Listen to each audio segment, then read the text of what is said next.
नवापूर मतदारसंघात राष्ट्रवादी काँग्रेस उमेदवाराचा झालेला पराभव हा आत्मचिंतन करायला लावणारा असून आगामी स्थानिक स्वराज्य संस्थांच्या निवडणुकींच्या पार्श्वभूमीवर नंदुरबार जिल्ह्यातील अजित पवार राष्ट्रवादी काँग्रेस पार्टीची जिल्हा कार्यकारिणीसह सर्व शहर व तालुका कार्यकारिणीसह बरखास्त करण्यात आल्याची माहिती राष्ट्रवादी काँग्रेस पार्टीचे जिल्हाध्यक्ष डॉक्टर अभिजित मोरे यांनी दिली आहे।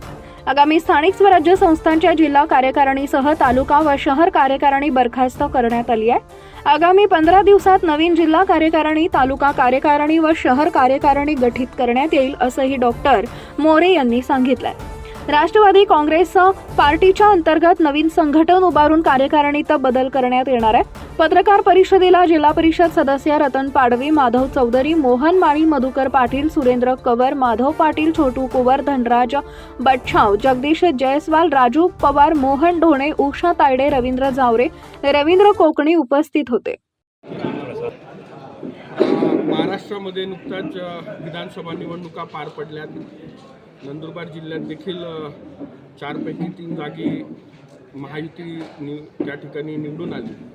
फक्त नवापूर तालुक्यामध्ये राष्ट्रवादी काँग्रेस पार्टीचं उमेदवाराला त्या ठिकाणी अपयश आलं आणि त्या सर्व अनुषंगाने नंदुरबार जिल्ह्यातील राष्ट्रवादी काँग्रेस पार्टीला एक कुठं ना कुठंतरी आत्मचिंतन करण्याची गरज आहे असं मला आणि माझ्या सर्व सहकाऱ्यांना वाटलं आणि त्या अनुषंगानं आणि आगामी येणाऱ्या स्थानिक स्वराज्य संस्थांच्या निवडणुका असो, ग्रामपंचायत निवडणुका असो, या सर्व निवडणुकांना सामोरं जाण्याकरता एक विधानसभा निवडणुका पूर्ण झाल्याच्या अनुषंगाने जे एक राजकारणाचं एक वर्तुळ पूर्ण झालं असं जे आपण म्हणतो, त्याच्या अनुषंगाने मी नंदुरबार जिल्ह्याचा राष्ट्रवादी काँग्रेस पार्टीचा अध्यक्ष म्हणून या ठिकाणी राष्ट्रवादी काँग्रेस पार्टीची पॅरेंट बॉडीची जिल्हा कार्यकारिणी, तालुका कार्यकारिणी आणि शहर कार्यकारिणी बरखास्त करण्याची आज घोषणा करीत आहे। येत्या 15 दिवसात मी त्या ठिकाणी कोर कमिटी नेमून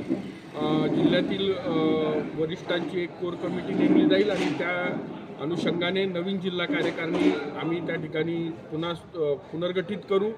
मात्र यावेळेस एक अजून गोष्ट आपल्याला स्पष्ट करू इच्छितो की असं असताना राष्ट्रवादी काँग्रेस पार्टीचे सर्व आघाड्या आणि सेलचे कार्यकारिण्या मात्र अबाधित राहतील।